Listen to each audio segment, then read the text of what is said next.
সকালবেলা ঘুম থেকে উঠেই শাশুড়ি মাকে বলেছিলাম, মা আজকে আমার জন্মদিন, তাই মা বলছিল এক পাক একটু আসিস, পায়েস রান্না করব, খেয়ে যাস, আর তোর জন্য একটা শাড়ি কিনেছি, নিয়ে যাস। ব্যাস এই কথা বলাতেই শাশুড়ি মা আমার দিকে চোখ বড় বড় করে তাকায়, আর কোনো কথা না বলে একগাল মুখ ফুলিয়ে নেয়। আসলে আমার শ্বশুরবাড়ি থেকে বাবার বাড়ির দূরত্ব ওই 4-5 কিলোমিটার, বাইকে যেতে 10 মিনিট মতন সময় লাগে। তাই আমিও ভেবেছিলাম বিকেলে ঘুরতে ঘুরতে একটু যাব, দেখা করে চলে আসব। তখন আমার বিয়ে হয়েছে সবে 1 মাস। 1 মার্চ আমার বিয়ে, আর 9 এপ্রিল আমার বার্থডে। বয়স 19 থেকে 20-তে পা দিলাম। প্রতি বছর বার্থডেতে মা কিছু করুক আর না করুক একটু পায়েস রান্না করে খাওয়াতো, ঠাকুরের কাছে আমার নামে একটু ঘটা করে পুজো দিয়ে আশীর্বাদ চেয়ে নিত, আর একটা নতুন জামা দিত যেটা পরে আমি সারাদিন কাটাতাম। আর সেদিন আমাকে কোনো রকম বকাবকি করতো না, অনেক আদর দিত। ব্যাস এতটুকুই করতো, কিন্তু তবুও মনে কোনো কষ্ট হতো না, সারাদিন খুশিতে খুশিতে কাটিয়ে দিতাম। মা বাবাকে ছেড়ে এসেছি মাত্র 1 মাস হয়েছে। বিয়ের আগেও কোনোদিন মা বাবাকে ছেড়ে কোথাও গিয়ে বেশি দিন থাকিনি, তাই স্বাভাবিক কারণেই মন খারাপ তো করছিলই, আর বার্থডের দিন সেই জন্য হয়তো একটু মনটা বেশিই খারাপ করছিল। সেদিন আমার শ্বশুরবাড়ির লোকজনের একটা কারণবশত মন্দিরে যাওয়ার কথা ছিল, যদিও আমি সেই ব্যাপারে আগে থেকে কিছুই জানতাম না, পরে জানতে পেরেছি। সবাই মিলে সকাল সকাল স্নান টান সেরে মন্দিরে যাওয়ার প্রস্তুতি নিচ্ছিল। আমি ভাবলাম আমাকেও হয়তো নিয়ে যাবে, মনে মনে একটু আনন্দও হচ্ছিল। যাক, জন্মদিনের দিনটা মন্দিরে যাব, ঠাকুরের আশীর্বাদ নেব, ভালোই হবে। তখনই বাড়ির অন্য একজন মেম্বার এসে আমার শাশুড়িকে জিজ্ঞেস করে, মা বিউটি যাবে না? তখন মনে মনে খুশিটা আরও বেড়ে গেল, এই তো এবার আমাকেও রেডি হতে বলবে। কিন্তু সেটা আর হলো না।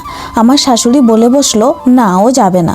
তখন মনের ভেতর এত কষ্ট লাগলো, কি আর বলবো। ঘরে গিয়ে খুব কান্না করলাম। আমার জন্মদিনের দিন এত কষ্ট, এত মন খারাপ বোধ হয় আর আগে কখনো লাগেনি। যাই হোক, বাড়ির সারাদিনের সব কাজের দায়িত্ব আমার উপর পড়ে, যদিও সেদিন বলে স্পেশাল কিছু না। বিয়ের পর থেকেই বাড়ির বেশিরভাগ কাজের দায়িত্ব আমার উপরেই ছিল, আর আমারও সেটা নিয়ে কোনো প্রবলেম ছিল না। তারা কিন্তু একটু বড়সড় কারণে মন্দিরে যাচ্ছিল, পাশের বাড়ি থেকেও 2-1 প্রতিবেশীকে নিয়ে যায়। আসলে তখন আমার পিরিয়ডস ভালো হয়ে সবে মাত্র 2 দিন হয়েছে, মাথায় শ্যাম্পু করা, কাচাকুচি করা সব 2 দিন আগে কমপ্লিট হয়ে গিয়েছে। তবুও আমার শাশুড়ির কথা, বাড়ির বউরা নাকি 7 দিনের আগে শুদ্ধ হয় না। আমার পিরিয়ডস প্রথম দিন একটু বেশি হয়, দ্বিতীয় দিন তার থেকে কমে যায়, তৃতীয় দিন থাকে না বললেই চলে, আর চতুর্থ পঞ্চম দিনের মাথায় সব ক্লিয়ার হয়ে যায়। তখন আমার কাচাকুচি শ্যাম্পু করা সব কমপ্লিট হয়ে যায়।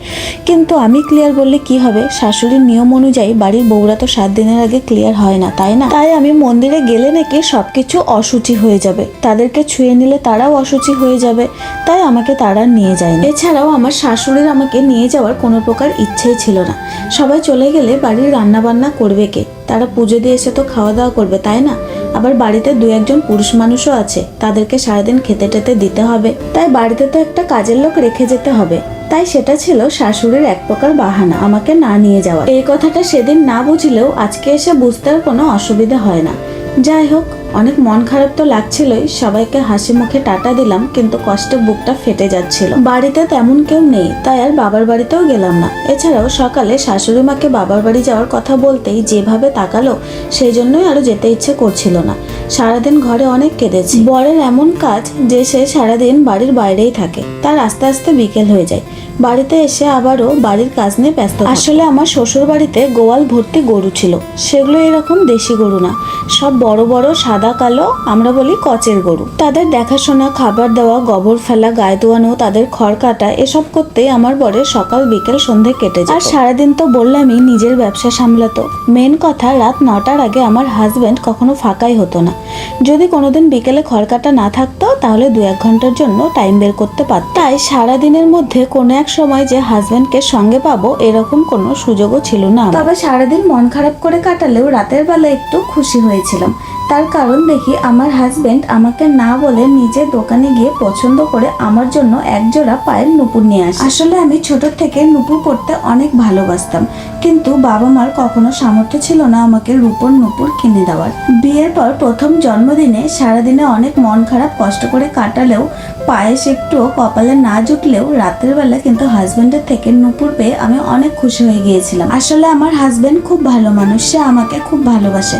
আমাকে কষ্টে থাকতে দেখলে সেও অনেক কষ্ট পায়, কিন্তু সমস্যা সে কখনো আমার সঙ্গে হওয়া অন্যায়ের প্রতিবাদ করতে পারে না। সেভাবে সবাই তো তার নিজের লোক, কাকে কি বলবে, সেই জন্য সবকিছু আমাকেই সহ্য করে নিতে হয়। এইটা ছিল আমার বিয়ের প্রথম বছরের জন্মদিনের গল্প। যবে থেকে আমাদের সংসার দুজনের হয়েছে তবে থেকে কিন্তু আমি প্রতিটা বছর জন্মদিন, অ্যানিভার্সারি এগুলো ভ্লগ করে রাখি, একটু মেমোরেবল করে রাখার চেষ্টা করি, যাতে পরবর্তীকালে এইগুলো দেখলে নিজের অনেক ভালো লাগে। কিন্তু বিয়ের প্রথম বছর তো সবার কাছে স্পেশাল হয়। সেই স্পেশাল বছরে মানে কিভাবে কাটালাম জন্মদিনটা তার তো কোনো ফুটেজ বা কিছুই নেই, শুধু মাথায় আছে কিছু তাজা স্মৃতি। সেই স্মৃতিটাই তোমাদের সঙ্গে শেয়ার করলাম। বর্তমানে আমার বয়স 25 বছর, কিন্তু এখনও কেন জানি আমার বার্থডেতে যদি কোনো কিছু একটু স্পেশাল না হয়, কেউ যদি আমাকে সেই আলাদাভাবে একটু ট্রিট না করে, আমার মনটা খুব খারাপ লাগে। আমি জানি না কেন। এখন অনেকে হয়তো বলবে 25 বছর হয়ে গেছে তবুও এখন এত কিসের বার্থডে সেলিব্রেট করা, এগুলো তো বাচ্চারা করে, কিন্তু আমি জানি না, আমার মনটা খুব খারাপ লাগে এখন। তবে যবে থেকে আমি আর আমার হাজব্যান্ড এই দুজনের মিলে আমাদের সংসার হয়েছে তবে থেকে কিন্তু প্রতি বছর বার্থডেতে আমার হাজব্যান্ড আমার জন্য স্পেশাল কিছু না কিছু করে, আমাকে কিছু না কিছু একটা সারপ্রাইজ দিয়েই থাকে। তবে শুধু ওই না, ওর বার্থডেতে আমিও প্রতি বছর ওর জন্য স্পেশাল কিছু না কিছু করেই থাকি। তো যাই হোক, তোমাদের সঙ্গে তো অনেক গল্প হলো। গল্প করতে করতে তো তোমাদেরকে বললামই না সারাদিন আমি কি করলাম। তো তোমরা তো দেখলেই আমি সকালে ঘুম থেকে উঠে বাড়ির যা যা কাজ হয় সেগুলো করে নিলাম। যতই স্পেশাল দিন হোক আর যাই হোক, বাড়ির কাজ তো করতেই হবে সবাইকেই। তো বাড়ির কাজগুলো আমি করে নিলাম। আর সন্ধেবেলা দেখো আমার হাজব্যান্ড শুধু একা নিজের হাতে এত সুন্দর করে ঘর সাজিয়েছে, কি বলবো। আর আমার বোনেরা এসেছিল, তারা শুধু বেলুনগুলো ফুলিয়ে দিয়েছে। আর এগুলো সমস্ত আইডিয়া কিন্তু আমার হাজব্যান্ডের। আমার এত যে ভালো লেগেছে, খুবই আনন্দ পেয়েছি।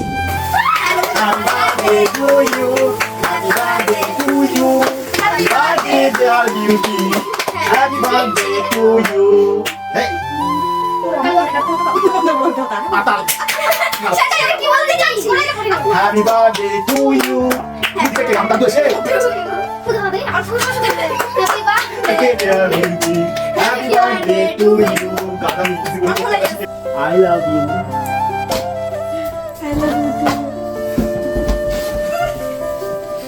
যেহেতু আমরা এখনো বেবি নিইনি, সেজন্য হয়তো বার্থডেগুলো এইভাবে সেলিব্রেট করতে পারি। যখন হয়তো বেবি নিয়ে নেব তখন হয়তো আর নিজেদের বার্থডে সেলিব্রেট করতে ইচ্ছে করবে না। সমস্ত রকম তখন খুশি, আনন্দ, ইচ্ছে তাকে ঘিরেই থাকবে। তার বার্থডে সেলিব্রেট করা হবে বড় করে। জানি না, বেবি হওয়ার পরে ন্যাচারালি যেটা হয় চারিদিকে দেখি, সেইটাই বললাম আইডিয়া করে। নিজে কি করব সেটা জানি না। আমার বার্থডে যেহেতু বৃহস্পতিবার পড়েছিল, সেই জন্য রান্নাবান্না তেমন কোনো আয়োজন করতে পারিনি। যেহেতু বৃহস্পতিবারে আমরা নিরামিষ খাই, সেই জন্য নর্মালি ডাল, পনিরের তরকারি এইসব করেছিলাম, তাই রান্নাবান্নাগুলো তোমাদের সঙ্গে শেয়ার করিনি। তো চলো, এই ছিল আমার 2026 সালের 9th এপ্রিল বার্থডে সেলিব্রেশনের ভ্লগ। এই দিনটা আমার হাজব্যান্ড আমার জন্য অনেক স্পেশাল করে তুলেছে। আর হ্যাঁ, সে কিন্তু আমার জন্য নিজে হাতে পায়েস বানিয়েছে, যেটা প্রতি বছর বার্থডেতে বানায়। আর এই ব্যাপারটা আমার কাছে খুবই স্পেশাল। এই বছর সে 2 রকম পায়েস বানিয়েছে, একটা হচ্ছে চালের পায়েস আর একটা ছানার পায়েস। রাতের রান্নাবান্নাও কিন্তু সেই করেছে, আমি শুধু একটু ফাইনাল টাচ দিচ্ছিলাম। আর হ্যাঁ, এটা ছিল আমার বার্থডে গিফট, যেটা বার্থডে 2 দিন আগে আমার হাজবেন্ড আমাকে কিনে দিয়েছে। তোমাদের সঙ্গে আমি আগে শেয়ার করতেও ভুলে গিয়েছিলাম। তোমরা নিশ্চয়ই লক্ষ্য করেছো যে আমি আমার বার্থডে দিন সকাল থেকে এটা হাতে পড়েছি। চলো, ভিডিও এখানে এন্ড করছি। ভালো লাগলে লাইক, কমেন্ট, শেয়ার আর অবশ্যই কিন্তু ফলো করে দিও। তো চলো, আজকের মতন টাটা, বাই বাই। আসছি নেক্সট কোনো ভিডিও নিয়ে। ততক্ষণ তোমরা ভালো থেকো, সুস্থ থেকো, বাই।